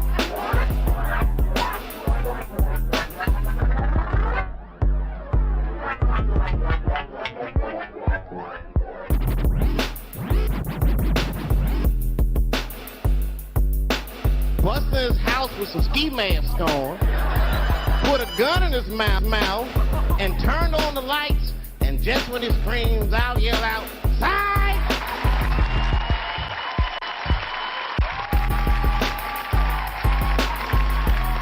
Can you sign this release? I want to entertain people with your fear, you punk bitch. You're a qualified author now. Go write a book. I said, I'm in the wrong business. I should be the president. Shit, I'm in the wrong business. See, the only reason I want to be president is because I'm black. That would make it too hot for me. I mean, you know what I mean? I think it could be a black president one day, but You don't want to be the first one. I mean, second or third, that's fine, but that first better watch out. I'm going to tell you that right now. Too hot. I mean, I'd be the first black president. I don't think that nobody would really hurt me. I'm sure somebody would want to hurt me, but I don't think they'd touch me because my vice president will be Mexican for a little insurance. You know what I'm saying? And you can shoot me if you want, but you're just going to open the border up, so you might as well leave me and Vice President Santiago to our own devices. Ain't that right, Santiago? See.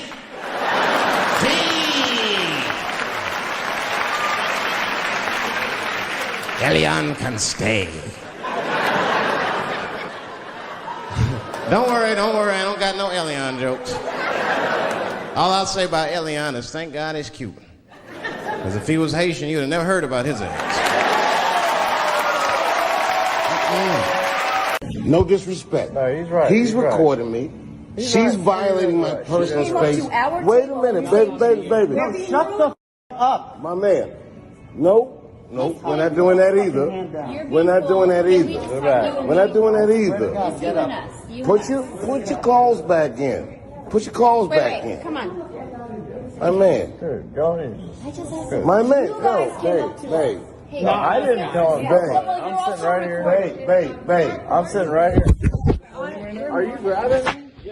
I'm not grabbing anything. My man, we're not doing nothing violent.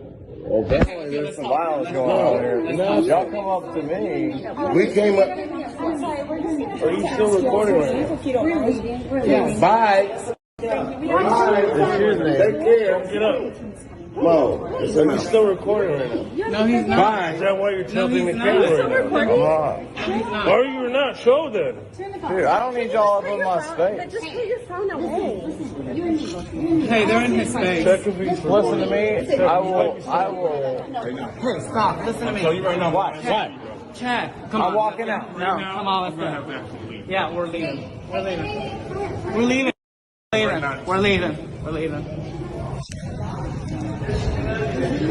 Don't push me. Stop, we're leaving.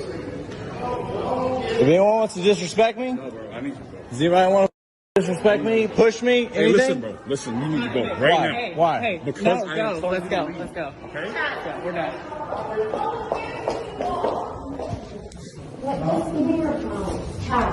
No. Let's call the cops, but let's go. Yeah. Stop. I'm videotaping right now. Because you know what? I got an attorney that'll. Stop. This is what I do. You cannot videotape on fire. I don't care. Babe, stop. Let's go. Why are you escalating this, man? Babe. You knew Tupac, right? Didn't you see him get into a fight or something? Wasn't there something about that? Yo, one night, and you could ask, if Eddie Griffin ever comes on, ask him about this, because he was on stage at a club in L.A. Right. And a riot broke out. It was a comedy club, man. A riot broke out in the comedy club. Yeah, but the epicenter of it was something happened with Tupac and Tretch, I think. You know how people come up to rappers like, you ain't that hard, whatever. Right. Rappers it starts at the table, and then it spread like...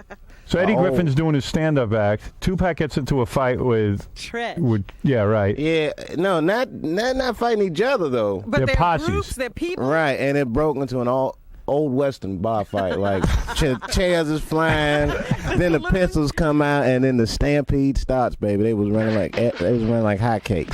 What did Eddie do? I don't know. I can't remember. Oh. I mean, it was like a melee. Yeah, where were you? I hugged the wall. You got to stay on the wall when the stampede starts. Does a guy come up to you and go, okay, whose side are you on? Are you for Tupac? Are you for Tretch? Who are you for? I mean, like, it was every man for himself. It was. Yeah, I mean, I could see no rhyme or reason, no teams. Everybody just fighting. But you didn't throw any punches. Weird crap happens at these comedy clubs. Someone told me you started out you used to go to the salad bar at Denny's and just do stand-up comedy at the salad bar? Nah, what it is club. Damn. I didn't do it at the salad bar. They had a club where... Like in the stage, like the stage was in front of a salad bar. Right. It wasn't a Denny's. Right. It's not it looked just like a Denny's. Right. But you know Denny's don't got no salad bar. Right. So it's like a Denny's with a salad bar, and then the people would come and. They hired you to do that, or you just started doing it? No, they hired me. They hired you. I won't go to Denny's for any reason. That's weird to hire somebody. Yeah, right. No, but when you like someone goes up to get a salad and you'd start annoying them with jokes and stuff. Isn't that they weird? make me do it. I mean, yeah. What kind of restaurant would think to hire a comic to work the salad bar? But you know, this is like the 80s. They had comedy anything club everywhere in the 80s. You live in Ohio. Your wife is in Ohio, right? Yeah. Yeah.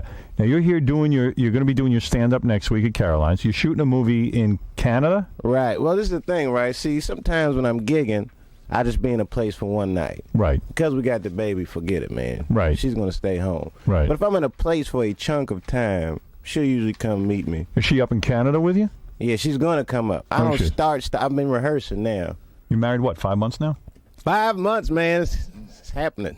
Less sex now that you're married? Yeah, because we had a baby, too, man. Yeah. You were already experiencing a drop-off. Yeah, my sex stock has plummeted, man.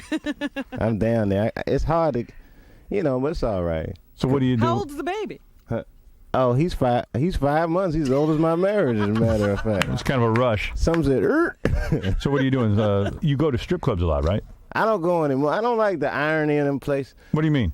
Well, all right, it's two kinds of strip clubs. You got your down and dirty strip clubs. Like, you go down south, they got, like, the booty hole Naked, and all these crazy. Booty hole. Yeah, here it's like scores and diamonds. Down there it's booty hole, stank trap, and all these things. Stank trap, something's going to happen down there. The places where even the truckers are like, woo. But it's like the nice ones in New York, the gentlemen's clubs, I don't like, you don't let you wear your hat, sure, you take off your hat. It's like, how can I shove a 20 up this girl's ass, but I can't wear a hat in here? What? They always have weird rules in some of these places. What kind of paradox is this? Yeah, you can't wear your hat. Yeah. Now, the booty hole, anything goes in the booty hole. Can you drink at the booty hole, or they don't even let you drink? It's like the lap dances be like $2. Right. You ever go to a strip club down south and some of the girls are racist? They won't let like a black guy tell. That happened to me in London when I was 20 years old. Right. A lady said she would not dance for. She used the word. Yeah, because I was laughing. Let me tell you what she did, though. And she did. All right, first of all, she came in, she was late. It was me and this other comedian. Right. And then she comes in late, and she says, I got to change. She comes out in like one of them Jane Fonda workout leotards. And she says, I'm not going to strip. I'm just going to do some exercises. Right. And starts like stretching and bending over like this is sexy. Right. So, of course, laughter is going to happen. I mean, I was Wait a minute. You're not at a club. This is like some kind of weird London. It had all the symptoms of a titty bar, but then the lady is working out. Right. So we just start cracking up. And the other guy was a white dude, but she get mad at me. But I'm not going to dance for it. So I was like, can we get another strip of mine that's racist? Right.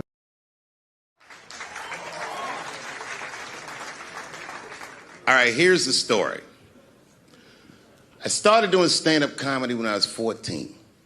I'll never forget the first time I was on stage. The guy that introduced me was a guy named J.T. Newton. I'm 47. I can close my eyes and remember the introduction like it was yesterday. It went like this. Ladies and gentlemen, this next young man coming to the stage is starting his comedy career tonight. Who knows? We may be witnessing the birth of a star.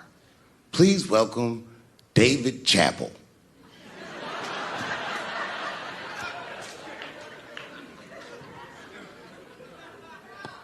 From the first time that I ever held a microphone, I was sure this was it. I knew I was home. I knew I had found my thing. And my God, man, I was a child. I got good. Matter of fact, I was good from the moment I started. And I'm not saying this to be a braggart. I'm telling you the truth. These old niggas was in awe of me. How was this little boy so poised? They used to say. I was. I mean, I got better, but it started out good.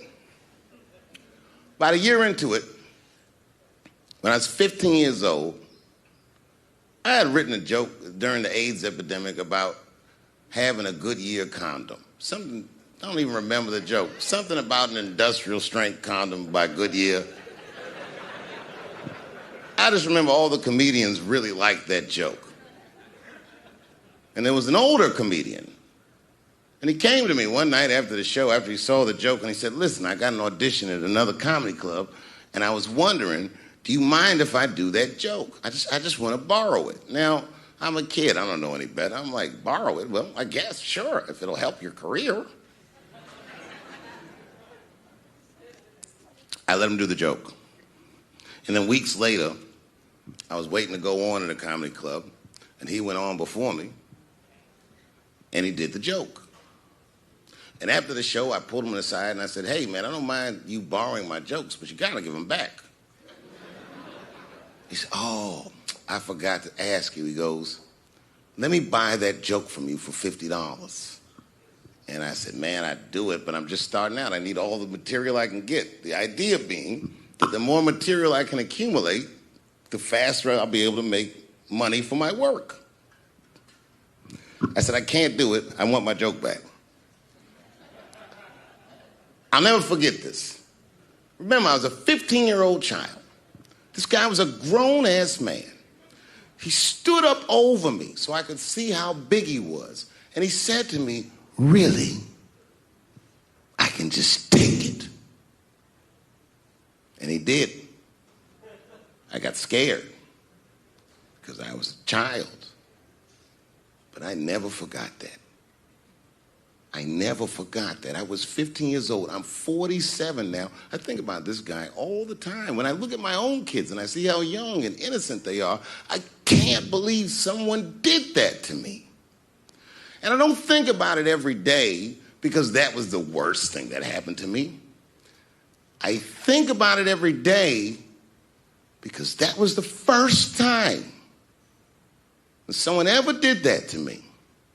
But in my career, it has happened many, many times since where someone would intimidate me or scare me and take something that I believe was mine. I'll tell you another story. Now I'm 18 years old.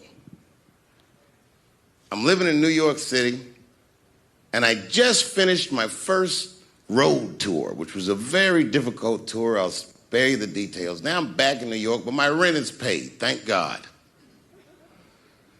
And I have $60 to my name, and a woman that I had met in Pittsburgh, a bad Dominican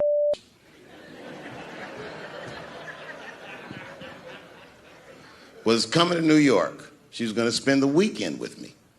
I couldn't wait for her to get there. She was coming that evening. But remember, I only had $60 for a whole weekend to entertain a bad Now I'm walking through Greenwich Village, and I see something I've never seen before. 3-card Monte. You know what that is?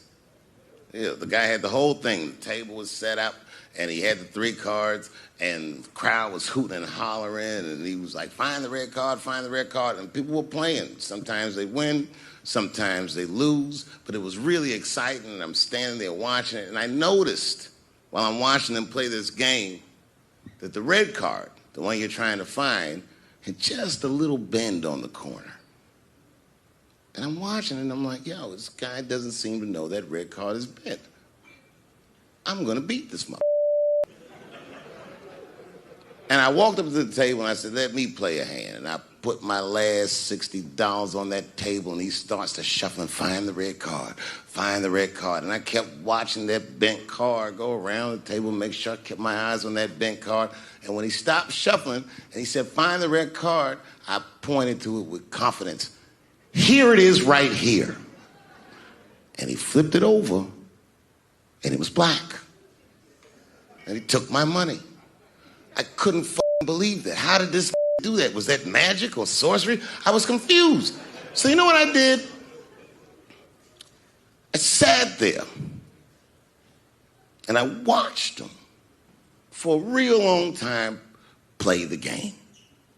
And I realized that all those people who was doing all that hooting and hollering and betting, my God, they were his friends. They were in on the whole thing. I felt so wronged. I felt so stupid. And then the next sucker came up to the table and was about to put his money down. And I said, F that, man. Don't put your money there. All these is in on it. It's a trick. And when I said that, the guy that was dealing, and this was huge. Snatched me up by my collar. Feel how strong he was when he grabbed me. I was a skinny little guy. And he was gonna maul me. And the only reason he didn't, I'm sure, is because he saw the fear in my face. And that fear, he looked at me. I saw his eyes go from hard to soft. He softened. Then he looked at me like the way a father would look at a child. And he said to me, young man, don't ever come between a man and his meal. I never forgot that either. Most would have to run the streets for years to learn a lesson that profound. It took me 2 seconds. Never get between somebody and their paper. Taking a man's livelihood away from him is akin to killing him. Do you know why Prince, the famous rock star that was a friend of mine, do you know why he called himself the artist when he came back? He calls himself the artist because that's what they call us in our contracts. Oh, these contracts are crazy. You should hear the terminology they say in these contracts. To use your name and likeness in perpetuity throughout the universe. Who the fuck could possibly know what that means? Nobody does. It's so complicated, in fact, that when you're a kid like me, you have to hire somebody to tell you what that means. And you sit down at a table and you do the contract game. And that's how I got with Comedy Central. I signed the contract.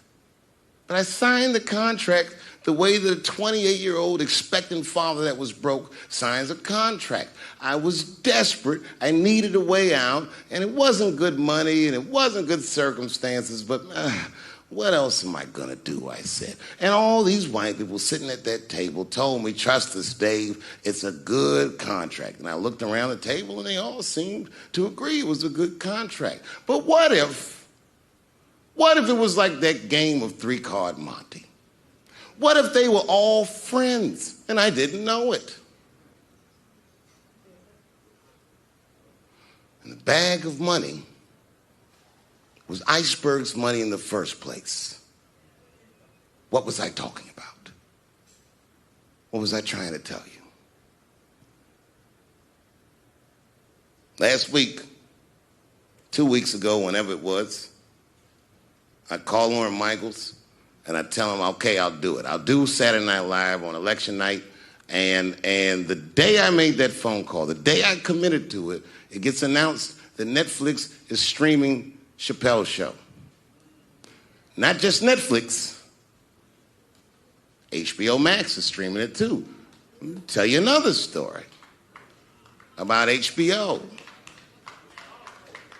No, hear me out. Did you know, before Chappelle's show was at Comedy Central, I pitched that show to HBO.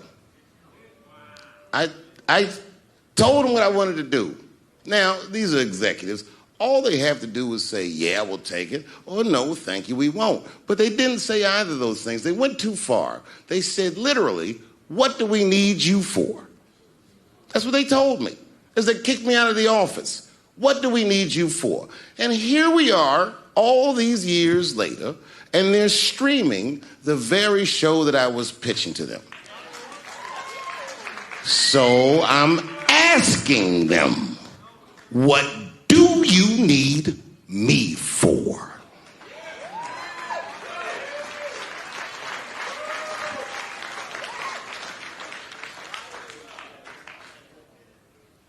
People think I made a lot of money for Chappelle's show. When I left that show, I never got paid. They didn't have to pay me because I signed the contract. But is that right? I found out that these people were streaming my work and they never had to ask me or they never had to tell me. Perfectly legal because I signed the contract. But is that right? I didn't think so either. That's why I like working for Netflix. I like working for Netflix because when all those bad things happened to me, that company didn't even exist.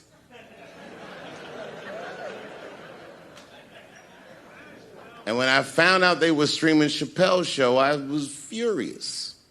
How could they not know? So you know what I did? I called them and I told them that this makes me feel bad. And do you want to know what they did? They agreed that they would take it off their platform just so I could feel better. That's why I with Netflix. Because they paid me my money, they do what they say they're gonna do, and they went above and beyond what you could expect from a businessman. They did something just because they thought that I might think that they were wrong. And I do. I think if you are streaming that show, you're fencing stolen goods. They stole that from me. They just took it. And I'm not up here trying to tell you guys that I believe that Comedy Central gave me a raw deal just because I'm black. I believe that they gave me a raw deal because this industry is a monster. It's the same monster that these Me Too bitches was trying to tell you about. But they hate the monster for how it fucks. And I hate that monster for how it eats. But my God, man, it's the same monster. When I quit the show, all my friends would say, well, f them, Dave. Why don't you just do Chappelle's show at another network? Yeah. And why doesn't a slave run from one plantation to another plantation because the master over there might be nicer? My God, man, I was trapped. You know what? Tell you the truth. I've even thought about coming back and doing another Chappelle show. Well, but if I do, I can't call it Chappelle's show because my name and likeness is being used by them in perpetuity throughout the universe. It's in the contract.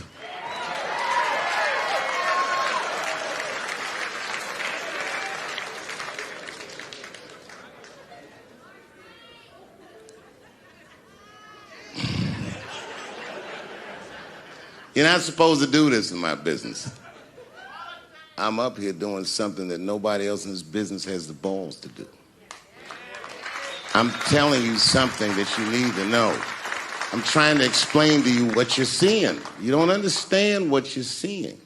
I am publicly flogging a network. And I know that this network, they watching me and they saying, why are you doing this so publicly? Doesn't feel good to be flogged publicly. Oh, believe me, I know. I know exactly how that feels. When I quit my show, they said I was crazy. What was crazy about it? I just didn't want to do it anymore. They said I smoked crack. That's impossible. I was a devout Muslim. I didn't smoke or drink. But I do now, because you ruined my life. Now it's their turn. This is their first lesson, and I'm honored to give it to them. They're going to pay me for this show. I called my agent. I said, is there anything I can do about this show? And he said, no. Well, you then. If you want something done right, I guess you got to do it yourself. So I'm not going to the agents. I'm coming to my real boss. I'm coming to you. I'm begging you. If you ever liked me, if you ever think there was anything worthwhile about me, I'm begging you, please don't watch that show. I'm not asking you to boycott any network. Boycott me. Boycott Chappelle's show. Do not watch it unless they pay me.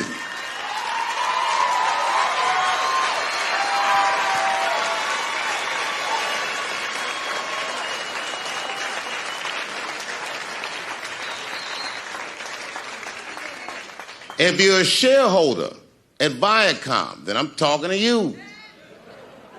Because all that shit that they do to us, well, they do everything for their shareholders. That's what they told me. So if you're a shareholder in that company, tell them it's wrong. And if you don't believe that it's wrong, then f*** too. You should know what's in the hot dogs you eat. Now, there's probably a bunch of people at Comedy Central and Viacom and all these places that have no idea what I'm talking about. They've all either quit or been fired or got Me Too'd or something. Them niggas is gone. And there's a whole bunch of new young people there, and they're probably looking like, what is he talking about? They may not actually know what the happened to me. So I'll tell you what I'm talking about. Go downstairs to your accounting department, open the books, see what that show made, and look at what you paid me. That's exactly what I'm talking about. You're going to pay me. I am inviting you to come with me and work with me. And let's fight against that terrible, terrible feeling that you made me feel together. We can fight together and work this thing with Chappelle's Show out. Or I can just take it. Thank you.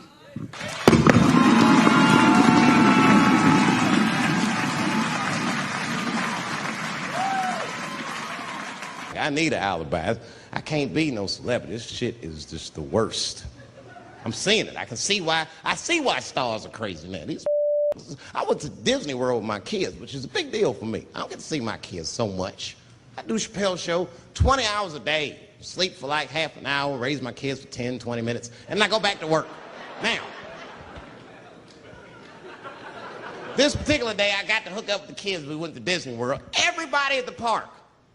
Everybody.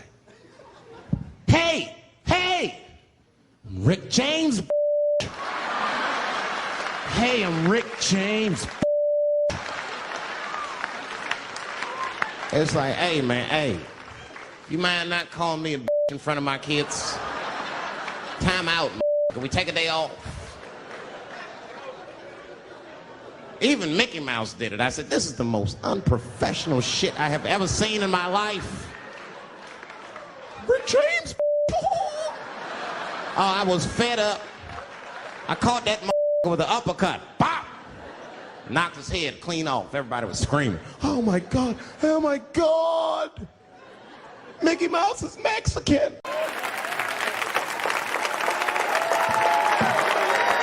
I promise you, whoever cares the most, I care at least as much as them. I know what I got, because I lost it all. I dream of a face they've never seen. Can't believe that's true, but it's probably true. Boy, I got a long bank of faces. 32 years, I could close my eyes, I could think of any night. There's so many faces. Every night, most nights, they're all looking up, smiling. You have no idea what the world looks like from that. All different races, all different colors, all different kind of beliefs, just looking at me, smiling for 32 years, night after night.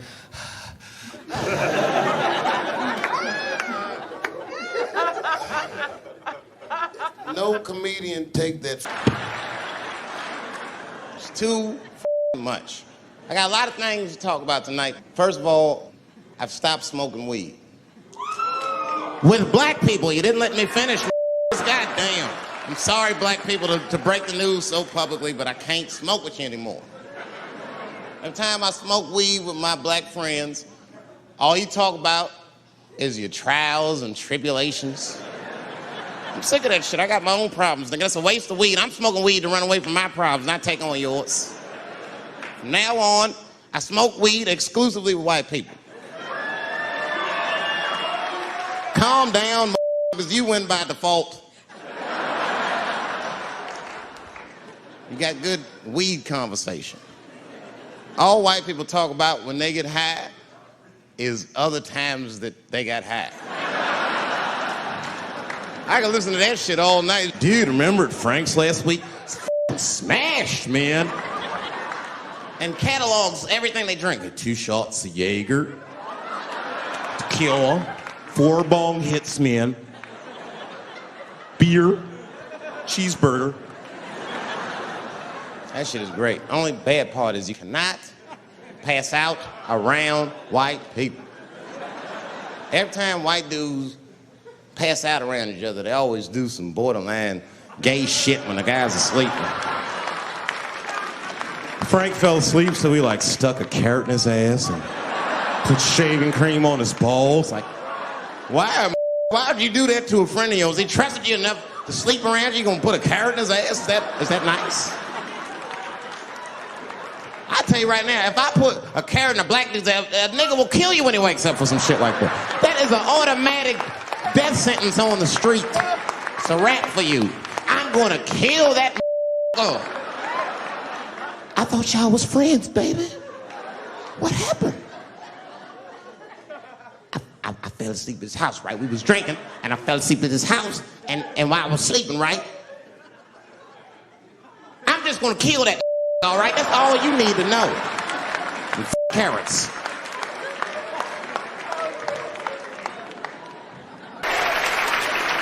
There's a fundamental difference in the way we're gonna see things. We're not gonna see eye to eye on this issue. We're just not. Our tests in life are different. A woman's test in life is material. A man's test in life is a woman. Now, by test, I mean that those are the things that we desire. Men have nice cars. Not because they like nice cars, because they know women like nice cars. That's how it goes. Because men are hunters, and the car is the bait. And a woman comes and says, ooh, nice Porsche. Gotcha, bitch. That's how it is. That's true. Come on now, you go to a woman's house, her house be comfortable as shit. Women love comfortable surroundings, so men get comfortable surroundings. Let me tell you something. If a man could f*** a woman in a cardboard box, he wouldn't buy a house. But that's still not where chivalry got killed. Chivalry got killed by the feminist movement on the magazines that got women going crazy, because women got too much advice about men from other women. And they don't know what the f*** they're talking about.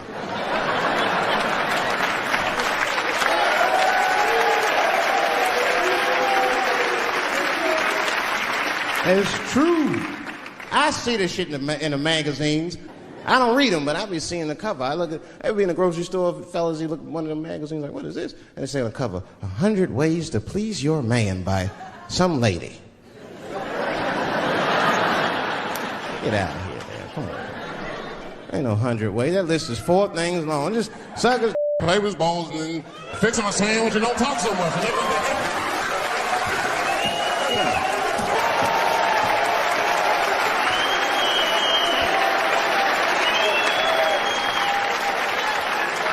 And then the magazines trick the women. The magazines start picking at your self-esteem. Every page you turn, you start feeling fatter and uglier, and you feel like your clothes aren't good enough. And the magazines have you forgetting how fucking beautiful you are. And that's what happens. Now look what happens. And then you forget how beautiful you are, and we all suffer. If it was a stock, it would be plummeting right now because you flooded the market with it. You're giving it away too easy. I'm just being truthful. I'm just talking. It would plummet. You'd be watching the news today, plummeted again on the NASDAQ. Gold is up 10 points. You can see it.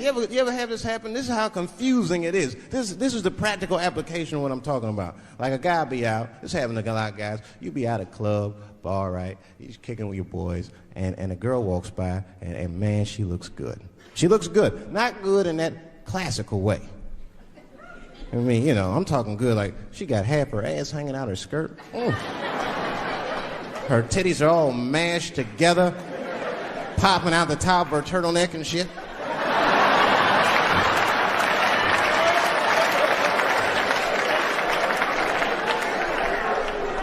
And you with your buddies, right? You with your buddies, you got a couple drinks in you, and you see a girl like this, you might try to talk to her. This might not come out right. I don't know what you say, but damn, look at them titties. The girl gets mad and says, oh, wait a minute. Just because I'm dressed this way does not make me a which is true. Gentlemen, that is true. Just because they dress a certain way doesn't mean they are a certain way. Don't ever forget it. But ladies, you must understand that that is f***ing confusing. Just is. Now that would be like me, Dave Chappelle the comedian, walking around the streets in a cop uniform. Somebody might run up on me. Oh, thank God. Officer, help us. Come on, they're over here. Help us. I'm like, oh, just because I'm dressed this way does not make me a police officer. You understand what I'm saying? It's like, all right, lady, fine. You are not a but you are wearing a horse uniform. I'll tell you that shit right now. Little misunderstandings can happen. And then men, we misunderstand women a lot. You know, we always undermine their feelings. You can't do that to them. You can't, because see, feelings are, you see how they clapping? Feelings are very important to women. They are all important. I'm just learning this shit. Everything's based on how they feel. You can hear when they tell stories. You ever hear a man tell a story, it'd be just facts. Who, what, when, where, why. It was me and Bob, we was at Safeway. Then that nigga Bob said this, then I punched that and then I broke out. That's the story.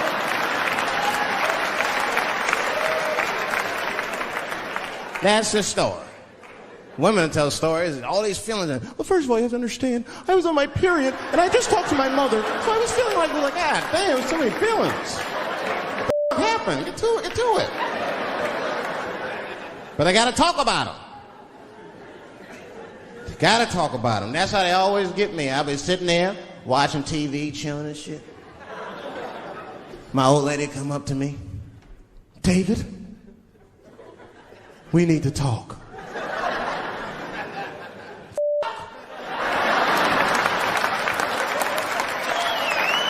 I don't say that out loud.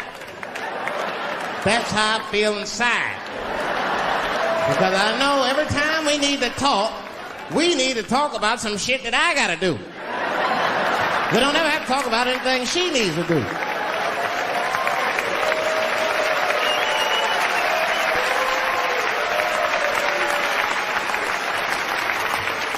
She leaves me defenseless. I have to do what I have to do. David, we need to talk. Nah. Don't do that to me, David. This is serious. Stop talking in that voice. No, see. I gotta do this, see. Ah, see.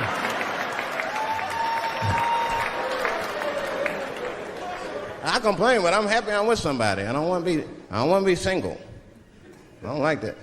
Sometimes you go to them single clubs, you see too much. I was on the road, one club, and I seen a thing they call a thong contest.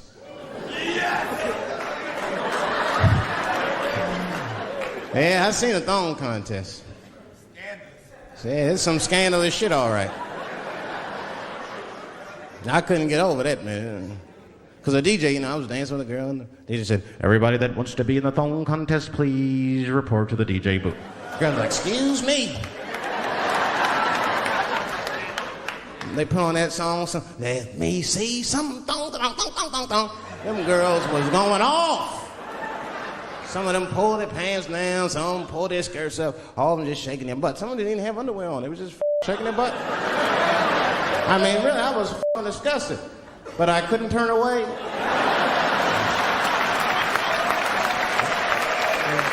But no, please, for the squeamish, just plug your ears. All right, one of the girls, you get so into it, there's no cops around, right? But she actually, I'm sorry to tell y'all this, she spreads her butt cheeks open. She spreads her butt cheeks open in the middle of a crowded disco, right? I was disgusted because I was like 10 yards away from her. I was like, oh my God.